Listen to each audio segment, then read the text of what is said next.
Welcome to a new edition of the Neon Jazz interview series with jazz drummer Whit Dickey.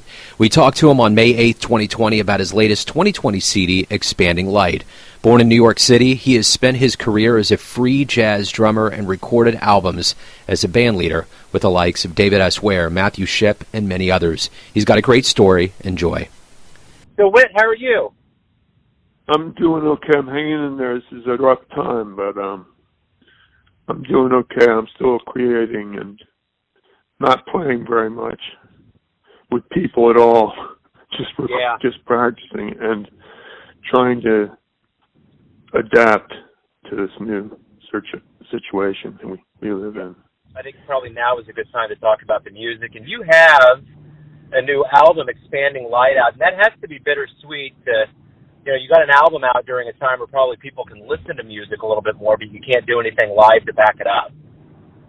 I know it is. It's rough, and this is a new label that I'm starting here, and so we're expanding in a time of darkness, and it's I guess it's pretty rough. I mean, Shipp's new album is out, and that's really happening, getting a lot of positive response from critics, and but my record is coming out June 12th, and it's just a difficult time, for it to be happening, but that's life. It's the way it is right now.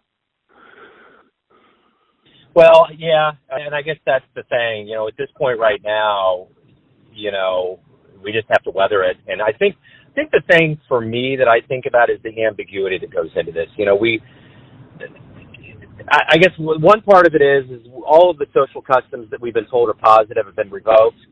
And also, we're usually pretty good about getting some level of timeline for things, and we're getting nothing. So that's the rough thing about all of this. But anyway, so what have you been trying to do to kind of, I guess, you've had some experiences over the years, great jazz experiences. What kind of positive experiences are you drawing on right now to kind of stay positive? Okay, well, I would say for the last, definitely for the last 2.5 or 2+ years, I've been experiencing this kind of I would say it's really been a real focus, a real focusing. And, I was actually down for quite a while back 2014. And since 2015, I've just been sort of gradually coming up from that. So I would call it a rebirth, a creative rebirth. I was just in a dark place, and I came out of it, and it was a rough time. But I came out of it, and, I've been recently just really into working with vibration more and solo aspect of drumming and, being more of a leader. And so I've been using the Tao. The Tao has been really important to me. And, I would say that, I had an experience back in 2000s where I was listening a lot to Coltrane, and this was the mid-2000s, early 2000s, and I was just living in the country and listening to a lot of Coltrane and a lot of the record Crescent, and that has had a real influence on me for some reason. It's just, I had this kind of vibration that I had been using for years that seemed to fit that record, and I just sort of built from that, and then I couldn't figure out what it was, but I came back to it later in sort of like 2018 February, or make it April, and just began to see how it fit into what I was doing on the drum set more, and so it's like a something that I built on, and I'm basically a very high octane player. I mean, high octane person as a person, just as my nervous system. So I was working with something that was pretty fast, and it was off of this very sort of slow sort of yin album, Crescent, that Coltrane did. But it just had I have been sort of using that and extrapolating off of that to create a system of vibrations, and it's like there's like a yin and a yang in my concept right now, and a slow and a fast. And the slow is mostly you're slow in jazz and most music. It's just there's like a sort of a slow underpinning to most jazz, but there's some jazz that's definitely faster, with an underpinning of being faster, sort of underpinning I'm talking about, or so I sort of extrapolated a slower underpinning, and I began to see how I could just come into free jazz without thinking. And that's what I've been doing recently, is just being able to come in right away. And I never was able to do that as well as I am now. And so my playing is based off of that. And my collaborations are based off of just coming in right now together, or coming in with somebody soloing and then coming in with something right away. And, Matt's been doing that for years, Matt Shipp, William.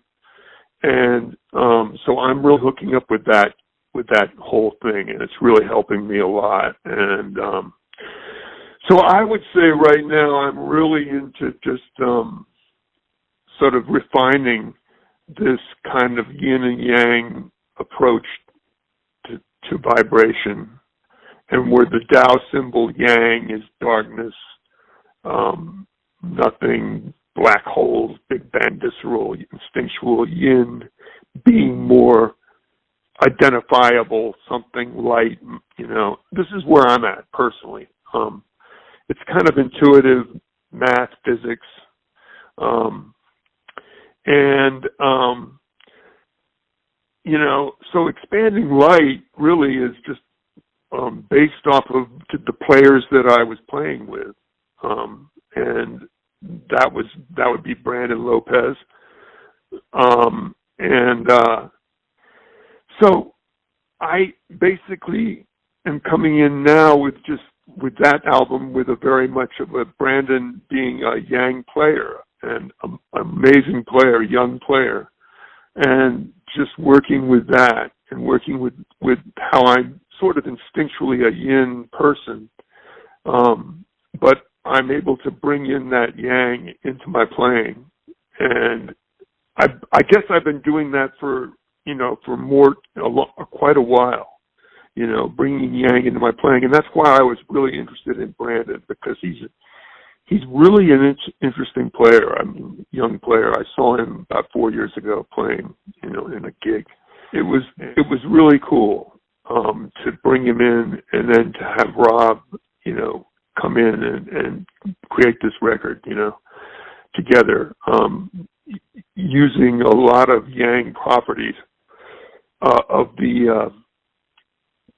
it's kind of like a hybrid, and the yang I just sort of fell into immediately, and the yin, which is more identifiable light, was later in the hybrid. So it's just interesting. It's definitely a free jazz, one of my most free records, in that it's really conceived off of just blind faith and just feeling in dealing with the Brandon factor. It was really interesting. Right on. So talk to me a little bit about how you developed your style, kind of your beginnings in jazz, and how you got to this point. Yeah, well, my beginnings really are studying at Bennington College with Milford Graves. I mean, I've been listening to a lot of records before I started playing, and I read a lot of about free jazz before I started even taking up the instrument. I was really interested in free jazz. That's what I wanted to do. And I'm a rebel at heart, so I guess my beginnings were with Milford and just really being interested in how he approached music. It wasn't jazz, really. It was more sort of Pan-African or Pan-diaspora, approach to the drum set. And he gave me a lot of figures that he wrote out for me, and I would practice them, and they were basically independence of limbs in a 5/4. Basically, he would have the foot being 5/4 and the hands being 12/8. I just remember that as being amazing, just working on that and working on 12/8 figures that he gave me. And it really sort of focused me on how am I going to bring this into playing with other people? How am I going to do that? And it took me a while, but once I moved to New York and started working with different players like Rob Brown and Matt, I just began to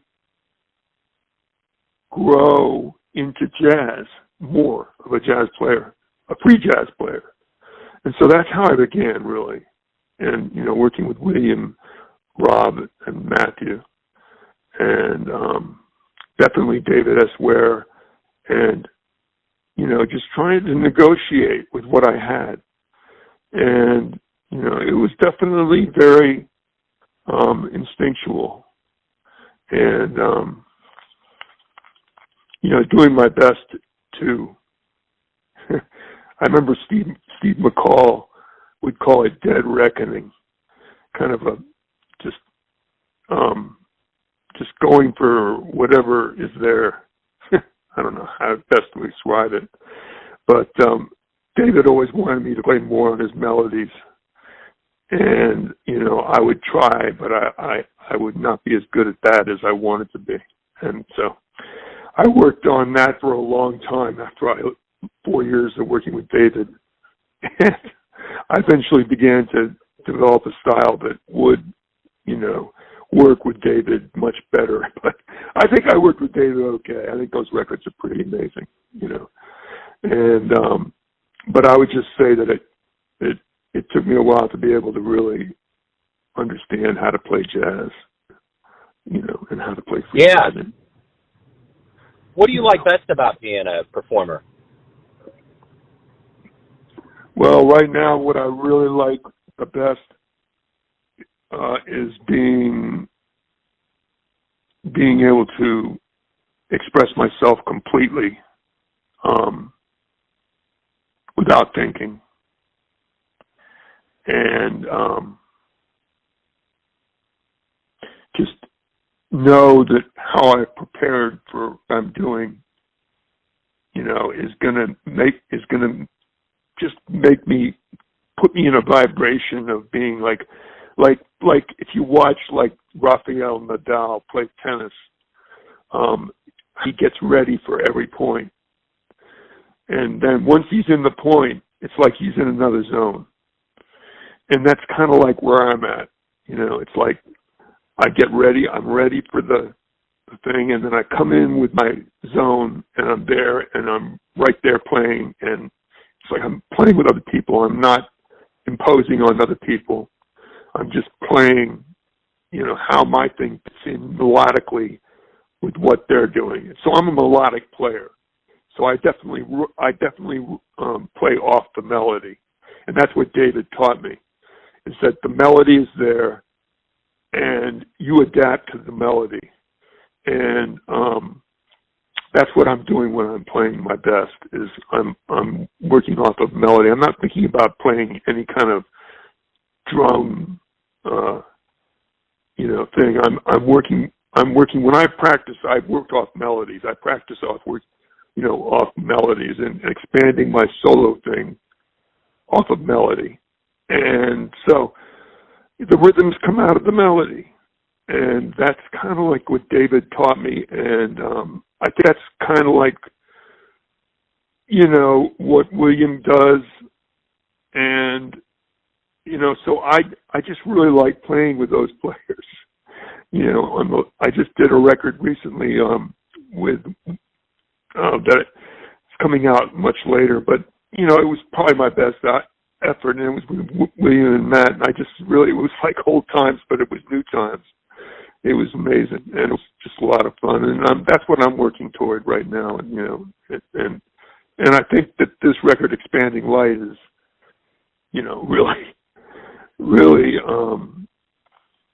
I'm working with what's there, with what I have at the time, and it's the best that I can do, and that's what I like to do. Just do my best and, be prepared. We're going to get to the point where live music's going to happen again, and I want to know from you, what do you hope both the musician and the crowd gets from this time away from live music? I would say, I wrote this down. Your question sort of, this album itself is built out of darkness in a way. So it's really amazing. It's almost, I would hate to say prophetic because I'm not a prophet, but it is prophetic in some ways because it came out of like a dark place, and then light emerged out of it.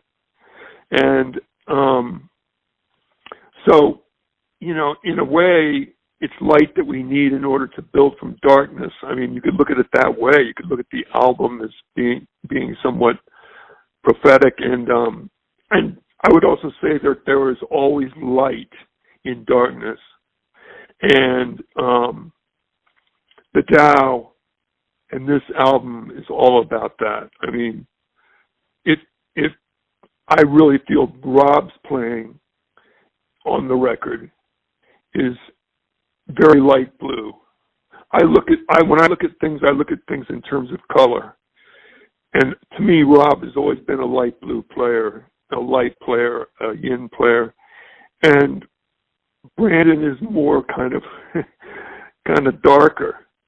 And I haven't really quite figured out what color Brandon is, but I haven't worked with him enough. But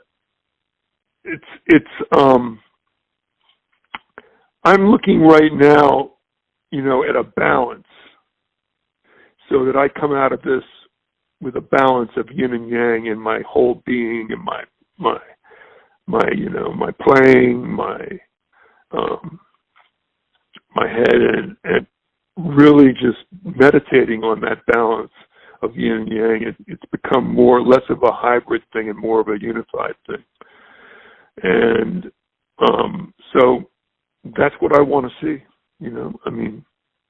In our culture and in our, in my playing.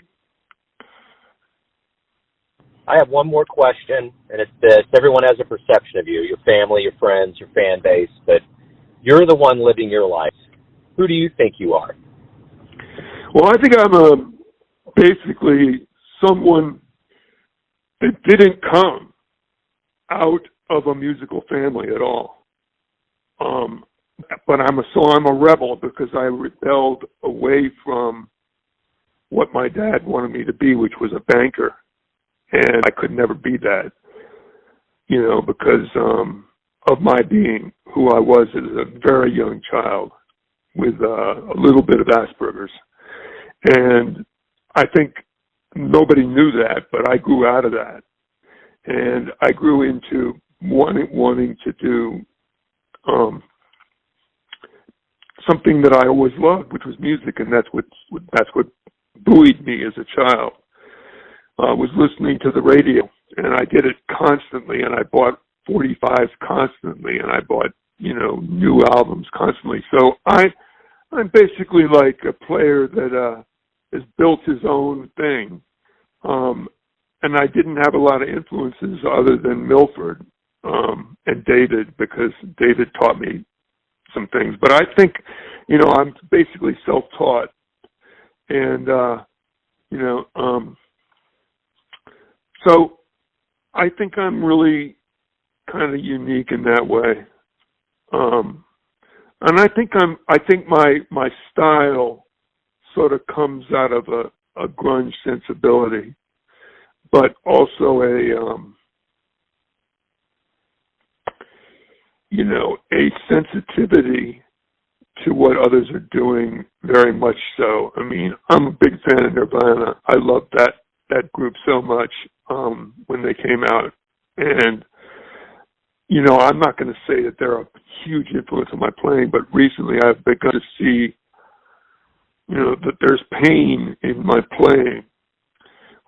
And there was a lot of pain in Kurt Cobain's playing, and that's where I really, really sort of identified with that. And so there's a lot of pain in my playing, and so I really feel, that's where I'm at right now. It's just I'm more in balance. I'm feeling less anguish, less anxiety, and definitely I have evolved as a player over the years, and so I'm in a different place, and I'm really, what I've been talking about is really what that's all about. So I don't know if I can go further, but that's really no. You nailed it. Whit, thank you for taking some time out for Neon Jazz today. Thank you for the music. I really appreciate it. Sure. Thanks for listening and tuning in to another Neon Jazz interview, where we give you a bit of insight into the finest cats in New York City, Kansas City, and spots all over the world, giving fans all that jazz. And thanks to Whit for his time, music, and story. If you want to hear more interviews, go to Famous Interviews with Joe Domino in the iTunes Store. Visit NeonJazz at YouTube.com, and for everything Neon Jazz all the time, go to the neonjazz.blogspot.com. Until next time, enjoy the jazz, my friends.